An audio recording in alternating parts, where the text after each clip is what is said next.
আছে, তার মা আছে, তার বাবা আছে, তার দাদা আছে, তার দাদি আছে, তার বংশবিরাজ আছে, তিনি জন্মগ্রহণ করেছেন। আর এই জন্মগ্রহণটা আছে মিরাত। আলহামদুলিল্লাহ, জন্মগ্রহণটাই সকল স্থিতি মিরাত। আর সিরাত হলো রাসূল সাল্লাল্লাহু আলাইহি ওয়াসাল্লাম যা করেছেন, যা বলেছেন, যা করতে হবে, তিনি যা নিয়ে চলে গেছেন, সব হচ্ছে সিরাত। আলহামদুলিল্লাহ বলেন। তাহলে আমরা মিলাদও মানি, সিরাতও মানি, দুটোই মানি। মিলাদও মানি, সিরাতও মানি। কেউ মিলাদ অস্বীকার করতে পারবে না, কেউ সিরাতও অস্বীকার করতে পারবে না। আল্লাহ রাসূলের সিরাত ছিল না, সুরত ছিল না, সুরত ছিল। তো সেই সম্পর্কে ইনশাআল্লাহ আলোচনা করা হবে। তো তার আগে আমি গত সপ্তাহে একটু আলোচনা শেষ করে তারপর ইনশাআল্লাহ আজকের আলোচনা যাব। আল্লাহ পাক তৌফিক দান করুন। শরীফ আমিন। আমার সাথে বলুন আউযু বিল্লাহি মিনাশ শাইতানির রাজিম। বিসমিল্লাহির রাহমানির রাহিম। তাব্বাত ইয়াদা আবি লাহাবিন ওয়া তাব মা আগনা আনহু মালুহু ওয়া মা কাসাব। সাল্লাল্লাহু আলাইহি ওয়া সাল্লাম। প্রথম দিন আমরা প্রথম আয়াতের তেলাওয়াত আলোচনা শুনেছি মোটামুটি, যেটাকে আমরা আমার জ্ঞানী যতটুকু ধরি ততটুকু আলোচনা করার চেষ্টা করেছি। আজকে আমি চেষ্টা করব দ্বিতীয় আয়াত মা আগনা আনহু মালুহু ওয়া মা কাসাব, এই আয়াত থেকে আলোচনা করার জন্য আল্লাহ পাক যেন তৌফিক দান করেন। আমিন। আজকের আলোচনার পরিপ্রেক্ষিতে এই আয়াতের অর্থ হচ্ছে, যে ধন সম্পদ, আত্মীয় স্বজন, সন্তানাদি কোনো কিছুই আল্লাহ দরবারে বা মানুষের কাজে আসবে না। শেষ মুহূর্তে আল্লাহ দরবারে কেটে যাবে, সব কিছু চলে যায় সাথে, কোনো ব্যক্তি আল্লাহর কাছে নিয়ে যাবে না, সব দুনিয়ায় থাকবে। তো এইগুলা সব আমার মনে করতেছে যে আমার ছেলে মনে হয় আমার আপন, আমার সম্পদ মনে হয় আমার আপন, আমার মনে হয় যে টাকা পয়সা সবটা আমার আপন, সর্বমুখটা আমার মনে হয় আপন, আমার এই দেহটা মনে হয় আমার আপন। কিন্তু না, আমার এই দেহ থাকবে না, আমার এই প্রাণটা কিন্তু যখন চলে যাবে সেই দিন কিন্তু আমার সব পড়ে থাকবে। কি বলে থাকবে? সব পড়ে থাকবে। এই আয়াতে আল্লাহ পাক কি বললেন? যখন আবু লাহাবের জন্য আয়াত নাযিল হলো যে তাব্বাত ইয়াদা আবি লাহাবিন ওয়া তাব, আল্লাহ পাক জানিয়ে যে তোমার দুই হাত ধ্বংস হোক, আবু লাহাবের দুই হাত ধ্বংস হোক এবং নিজেও ধ্বংস হোক। এই কথা শোনার পরে তিনি বলতেছেন, যাও যদি আমার দুই হাত ধ্বংসই হয়, আর এই দুই হাত দ্বারা ছয়টা জিনিস বুঝিয়েছেন, সন্তানাদি, স্ত্রী পুত্র সব বুঝিয়েছেন, ধন সম্পদ বুঝিয়েছেন, নিজের হাত বুঝিয়েছেন, তাহলে আমি প্রয়োজন আমার যে সম্পদ আছে এই সম্পদ সব কিছু দিয়ে আমার হাতকে সচল রাখবো। নাউজুবিল্লাহ। আজরা যদি আসে কোন মানুষের ঘুষ নিব, কি বলে দেবতি, যদি ভুলে দেয়, যদি তাই হয়তো আমাদের দেশের মানুষ যেরকম পাপ করে তারা চিন্তা করে যে পাপ বেশি করে করবো, মানব দরকার হলে 10টা করো, যদি চিন্তায় আশ্রয় আসে আসলে তার অন্তত 2-10 লাখ টাকা দিয়ে দিন যাক, তো আমার জানাটা হোস বুঝিস না। আর সম্পদ দিয়ে যদি মানুষের হাত ঠিক রাখা দিত, সম্পদ দিয়ে যদি নিজের দেহ ঠিক রাখা দিত, কিন্তু অনেক মানুষ প্যারালাইসিস হয় না, এক সাইড অবশ হয়ে যায়। অনেক বড় লোক, টাকা পয়সার মালিক, কিন্তু এক পক্ষে হাত অবশ, একদিকটা অবশ, কথা বলতে পারে না, তোর টাকার কথা বলে, তাহলে ওই ব্যক্তিকে টাকা দেয় পারতো না তার হাত ঠিক রাখতে, সে কি পারতো না তার হাতকে সচল রাখতে? আল্লাহ বলেন যে তোমার কোনো কিছুই কাজে আসবে না, যে আমি আল্লাহ রাব্বুল আলামিন তোমার কাছে ছিনিয়ে নেব। সুবহানাল্লাহ। আল্লাহ ছিনিয়ে নিতে ভুল আছে না, কোনো কিছুই কাজে আসবে না। এটা কেন বললেন? এটা কেন এই আয়াতটি নাযিল করলেন? যখন আবু লাহাব এই কথা বলতেছেন যে আমার এত চিন্তা করার দরকার নাই, যেহেতু আমার স্বর্ণ আছে 8 কেজি 10 টাকা, স্বর্ণ কত? 8 কেজি 10 টাকা, এবং বহু আমার বকরির পাল আছে, দুম্বার পাল আছে, উটের পাল আছে। ওই মক্কার জমিনে 4 জন ব্যক্তি ধনী ব্যক্তি ছিল, তার মধ্যে আবু লাহাবের নামে এক নাম্বার ছিল, এত ধনী ছিল এই আবু লাহাব। এই জন্য তিনি বললেন যে আমার সম্পত্তি আমাকে রক্ষা করবে, আমার হাত অসল হবে না। আল্লাহ কইলেন না, তোর কোনো কিছু কাজে লাগবে না। আলহামদুলিল্লাহ বলেন। আল্লাহ বললে কি কোনো কাজে লাগবে? কোনো কাজে লাগবে বলেন? কোনো কাজে লাগবে না। আবু লাহাবের কি অবস্থা হয়েছিল সেই সম্পর্কে আল্লাহ রাব্বুল আলামিন বলে দিয়েছেন যে তোমার কোনো কিছুই কাজে লাগবে না। তার বিস্তারিত তাফসীরে জালালাইনের ভিতরে আল্লাহ জালালউদ্দিন সুয়ুতী রাহমাতুল্লাহ আলাইহি স্পষ্টভাবে বলে দিয়েছেন। আল্লাহু আকবার বলেন, আল্লাহু আকবার। কি বলে দিয়েছেন? আল্লাহ রাব্বুল আলামিন জানিয়ে বাবা মুসলমানরা, আল্লাহ রাব্বুল আলামিন জানেন তোমরা খেয়াল করে শোনো। আমার আল্লাহ জানিয়ে দিলেন বিশ্বের বুকে কোনো কিছুই কাজে লাগবে না, কোনো কিছুই কাজে লাগবে না। যেই দিন আল্লাহ রাব্বুল আলামিন আপনার থেকে জিনিস ছিনিয়ে নিবে, যতই চেষ্টা করেন আপনার সেই জিনিসটা সচল হবে না। সেই জিনিসটা সচল আল্লাহ যে জিনিস ছিনিয়ে নেবেন আর সচল কোনোদিনই হবে না।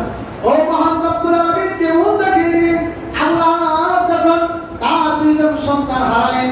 আমি আগেই বলেছি আপনি সন্তান হারিয়ে ফেললেন, তারপরে তার স্ত্রীকে হারিয়ে ফেলেছেন। কি ফেলেন নাই? স্ত্রীকে হারিয়েছেন, স্ত্রীকে হারিয়ে ফেললেন।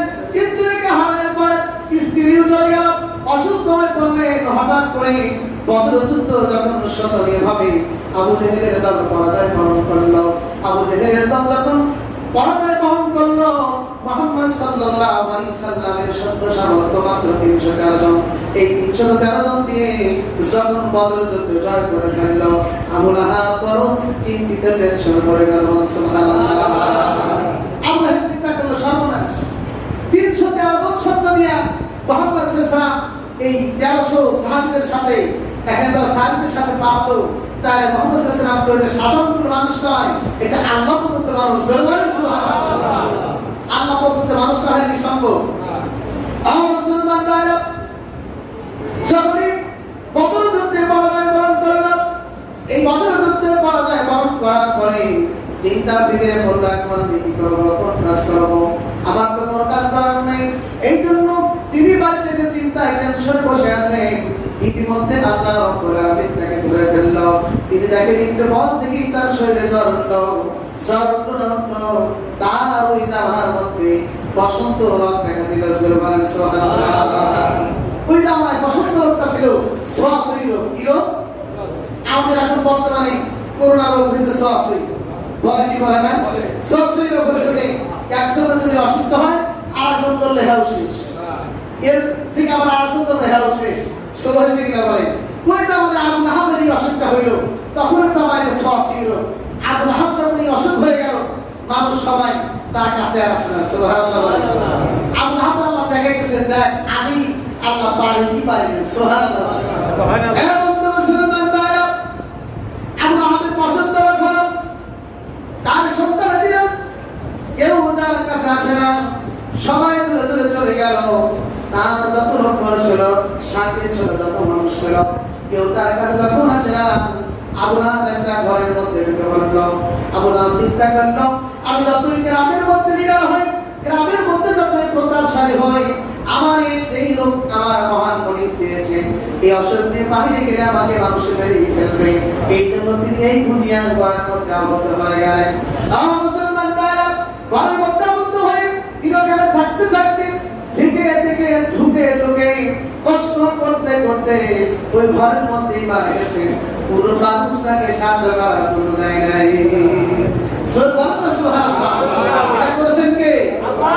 সরবত কে করছে? আমার আল্লাহ। পারেন কি পারেন না? ওর বলছিল আমার সম্পদ আছে 8 কেজি 10 সোনা আছে, স্বর্ণমুদ্রা আছে, টাকা পয়সা অভাব নাই, আমি এটা দিয়া হলে আমার নিজের ঋণকে আমি সচল রাখবো। আল্লাহ কইলে সচল রাখবো, তো আর কাছে তো যাই বলি না। সুবহানাল্লাহ। আমার আল্লাহ পারে কি পারে না? কত মানুষ মারা গেল দেখেন, হাজার হাজার লোক হওয়ার কথা, কিন্তু 100 লোক কাছে যায় নাই ডরের ভয়ে। যেমন আমাদের ইসলামিক ফাউন্ডেশনের বিজি মহোদয় মারা গেলেন, সাই মজ্জা, যিনি 80 থেকে 85,000 মানুষের নেতৃত্ব দিচ্ছেন, লিডার ছিলেন, উনি কিন্তু মারা গেছেন করুন। মারা যাওয়ার পরে পুরো মানুষ জানে না কোথায় মাটি হয়েছে, কবে মাটি হইতে কি হয়েছে, কত শুধু খালি করোনায় মারা না গেত। আমার মনে হয় 2-4 লাখ মানুষ তার বাংলাদেশে হইতো। এটা করেছেন কে? বলেন কে করেছে?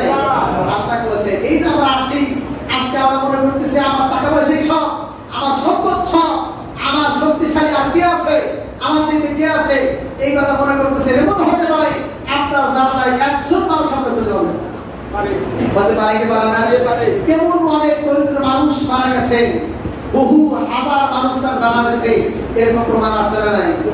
দেখেন এই যে আমাদের নাগরপুরে ছাত্র সাহেব মারা গেছেন, উনি কি বড় সম্পদশালী ছিলেন, বড় টাকা পয়সা মালিক ছিলেন? তার জানা যায় আমার জীবনে এই বয়সে আমি দেখছি তার চেয়ে বেশি জামাতের লোক আমার জীবনে আমি দেখি। আমার জীবন ছোট্ট জীবনে দেখি নাই। তিনি টাকা পয়সার মালিক ছিলেন না, তিনি একজন সন্ত্রাসী ছিলেন না, তিনি কিছু মালিক ছিলেন না, কিন্তু তাকে সবাই জানতো একজন ভালো মানুষ। কি বলেন? এর জন্য হাজার মানুষ হয়েছে। এই জন্য এমন জীবন গঠন করেন, আপনি যেদিন চলে যাবেন আপনার জানাতে হাজার মানুষ হাজির হয়ে যাবে। আপনি এরকম একটা জীবন গঠন করেন, শক্তি দেখায় না, এই শক্তি জীবনেও থাকে। যিনি শক্তি দিচ্ছেন আমার মালিক আল্লাহ, আল্লাহ তিনি দিয়েছেন। ও মুসলমান ভাইরা, মহান রব্বুল আলামিন চালিয়ে দিলেন সম্পদ থেকে ভয় দেখায় মানুষকে।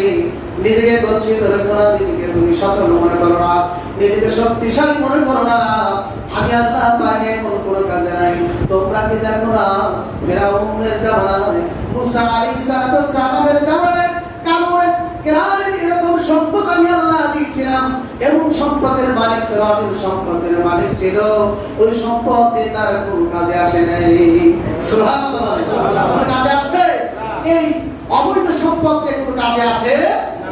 এই গ্রামের কথা বলা হয়েছে, গ্রাম এরকম ছিল, সম্পদের মালিক ছিল। তিনি একজন খনিজ সম্পদের বিজ্ঞানী ছিলেন। তিনি স্বর্ণ উৎপাদন তিনি খুঁজে বের করতেন। এত বড় মালিক ছিলেন, এত টাকা পয়সার মালিক ছিলেন যে 70টা খচ্চর তার শুধু মালের গুদামের চাবি বহন করা লাগতো। 70টা খচ্চরের কত খচ্চর? 70টা খচ্চর কমপক্ষে 6 থেকে 7 মণ মাল নিতে পারে এক একটা খচ্চরে। এই 70 খচ্চরে এই গ্রামের মাল যে নিতে পারতো, চাবি বহন করতো 70টা খচ্চরে। তাহলে সম্পদ যে গ্রামে ছিল আল্লাহই জানার উপায় আছে। কত সম্পদ ছিল আল্লাহই জানে। এর মধ্যে মুসলমান ভাইরা, এই গ্রামকে আল্লাহ রব্বুল আলামিন ধ্বংস করে দিয়েছেন শুধুমাত্র একটা কারণে। কারণ হলো তিনি নিজেকে বড় গর্বরাই, নিজেকে বড় শক্তিশালী মনে করতেন, নিজেকে বড় পাষাণ্ড মনে করতেন, নিজেকে বড় শক্তিশালী তিনি মনে করতেন। ওই জামানায় ফেরাউন দেখলো ফেরাউনের চাইতে শক্তিশালী আর কেউ নাই, টাকা পয়সার কেউ নাই। এই জন্য ফেরাউন তাকে কোষাধ্যক্ষ দিয়ে দিল তার সম্পদের মালিক হিসাবে। সম্পদের মালিক হিসাবে তাকে কোষাধ্যক্ষ বানালো। একটি মুসা আলাইহিস সালাম এরকম করে মজলিসের মধ্যে মানুষদের মধ্যে তিনি মুসা শুরু করেছে। এইটা গ্রামের বড় বেজে গেল। ফেরাউন ডাকতে রো, ফেরাউনে তুমি কি দেখো না? ও কারণ তুমি কি দেখো না? মুসা আলাইহিস সালাম দিনের দাওয়াত দেয়, তার দিনের দাওয়াতকে তুমি বন্ধ করে দিতে পারো না। কারণ বলেন কেন সম্ভব? এটা ব্যাপারই না, তার দিনের দাওয়াত বন্ধ করে দেওয়া। তিনি তো হলো আমার চাচাতো ভাই। তিনি কে? মুসা আলাইহিস সালাম ছিলেন কারণের চাচাতো ভাই। বললেন আমি পারবো, বললেন ঠিক আছে চেষ্টা করে দেখো। কারণ চলে গেল। মুসা আলাইহিস সালাম কি বললেন? ও মুসা, তোমার এই দিনের দাওয়াত বন্ধ করে দাও। মুসা বলল না না, আমার আল্লাহ আমাকে দিনের দায় হিসেবে পাঠিয়ে দিয়েছেন, জীবন জীবন মরে যাব, কিন্তু আমি দিনের দাওয়াত বন্ধ করতে পারবো না। সুবহানাল্লাহ, দিনের দাওয়াত বন্ধ করতে পারবো না। এইবার চিন্তা করলো, ও মুসা আমি জানি তুমি সহজেই এই দিনের দাওয়াত বন্ধ করবা না। তোমার দিনের দাওয়াত বন্ধ করার জন্য আমি একটা প্রসেস করতেছি। ইতিমধ্যে তিনি একটা লোককে ভাড়া করলেন, 10টা একটা মহিলাকে, 10টা একটা মহিলাকে ভাড়া করলেন। ভাড়া করিয়া তার সাথে আপনি খারাপ ব্যবহার করিয়া তার গর্ভপাত হয়ে গেল, গর্ভ হয়ে গেল। গর্ভ হওয়ার পরে বললো তোমাকে আমি এত এত দিনার দেব, এত টাকা দেবো, এত এত উট দেবো। এই মুহূর্তের মধ্যে মুসা যেটা অবস্থান করে ওই মুসার কাছে যাও। মুসার কাছে যাই না, তুমি বলো মুসা আমার সাথে খারাপ কাজ করেছে, আমার গর্ভের সন্তান মুসা, এই কথা সকলের সামনে বলো। আমার বুদ্ধি হলো মুসার কাছে নিয়ে যদি লোকের সামনে এই কথা বলে, মুসাকে আর কেউ নবীকে মানবে না, তাহলেই তার দিনের দাওয়াত বন্ধ হয়ে যাবে। কিন্তু একটা কথা খেয়াল করে রাখবেন মুসলমান ভাইরা, রাখে আল্লাহ তাআলা পৃথিবীর বুকে যদি আল্লাহ রাখে, পুরো মানুষটাকে মারতে পারে না? মারতে পারবে? মারতে পারে না। ও বন্ধু মুসলমান, ওই নষ্ট মহিলা কারণের কথা মতো টাকা পয়সা লোক পাইয়া চলে গেল মুসা আলাইহিস সালামের খোঁজে। একদিন মুসা আলাইহিস সালাম লোকদেরকে এরকম ভাবে আলোচনা করতেছে, এইদিকে ওই মহিলাদের সাহায্য হয়ে গেল। ডাকতে বলে না মুসার সকল সাহায্য যে তোমাদের নবী মুসা আমার সাথে খারাপ আচরণ করার কারণে তার সন্তান আমার গর্ভে রয়েছে। সকল লোক দাঁড়িয়ে গেল, না না, আমাদের নবী মুসা কোনদিন এই কাজ করতে পারে না। বিশ্বাস হবে? সন্তান বলেন যারা পৃথিবী উল্টে যাইতে পারে, আল্লাহ নবীরা কোনদিন এরকম কাজ করতে পারে না। মুসলমান দায়া সাহাবীরা মুসা আলাইহিস সালাম, তুমি সত্যিকার আমার মহিলা, তোমার সাথে এই ব্যবহার কে করেছে বলো? তুমি যদি না বলো তাহলে তোমার সাথে খারাপ ব্যবহার আমরা করবো, তোমাকে আমরা সাইজ করে ছাড়বো। সত্যি করে বলো। যখন তাকে চাপাচাপি করা হলো, আল্লাহ নবী মুসা আলাইহিস সালাম ডাকতে বললেন, ও মহিলা রে, আমি তোমার সাথে কোনো চাপাচাপি করবো না, তোমাকে খারাপ কথা বলবো না, কোনো কথা বলবো না। আমি তোমাকে বলতে চাই, ও মহিলা শোনো, আমার মহান মালিক আমার আল্লাহ তাআলা যদি চাহেন তো তোমার গর্ভের ওই সন্তানটাই এটার পরিচয় দিয়ে দিবে। সুবহানাল্লাহ। আমার আল্লাহ পারেন কি পারেন না? মুসলমান ভাইরা, এই কথাটা বললাম, বললেন যে তোমার গর্ভের যে সন্তান আছে, এই সন্তান যদি এই কথা বলে তার অসুবিধা আছে। এইবার মহিলাটা কোনো উপায় করার নেই। মুসা আল্লাহ নবী মুসা পারে এমন কোনো কিছু করতে পারে না, কারণ আল্লাহর প্রদত্ত হচ্ছে নবী। সুবহানাল্লাহ। ওই মহিলা বলল, জি হ্যাঁ, এখন আমি সব বলে দিচ্ছি, এই যে আমার সাথে যে ব্যবহার করা হয়েছে, আমাকে গর্ভবতী বানিয়েছে, এটা আর কেউ নয়, আপনাকে ফাঁসানোর জন্য কারণ এই ঘটনা করেছে। বলেন নাউজুবিল্লাহ। প্রকাশ পেয়ে গেল। প্রকাশ পাওয়ার পরে আল্লাহ মুসা বলে, এই মুহূর্তে কারোর মধ্যে আছে একজন বাইদান ভাবে লোক বলল, আপনি জানেন না আজকের মধ্যে ওই যে কারণ সাজসজ্জা সাজাইয়া, ঘোড়াগুলো সাজিয়ে, বাচ্চাগুলো সাজিয়া তিনি ভ্রমণের উদ্দেশ্যে বাইরে হয়েছে। আল্লাহ মুসা বললেন, চলো যাই, আমরা তার কাছে যাব, জিজ্ঞেস করবো কারণ কি, আমাকে এরকম মিথ্যা তথ্য কেন দিতে চাইছিল, কারণটা কি, তার কারণটা আমরা জানতে চাই। এই কারণ জানার জন্য যখন মুসা আলাইহিস সালাম রওনা করলেন, মুসা আলাইহিস সালাম যাইয়া একটা জায়গায় দাঁড়িয়ে গেলেন মরুভূমির মধ্যে।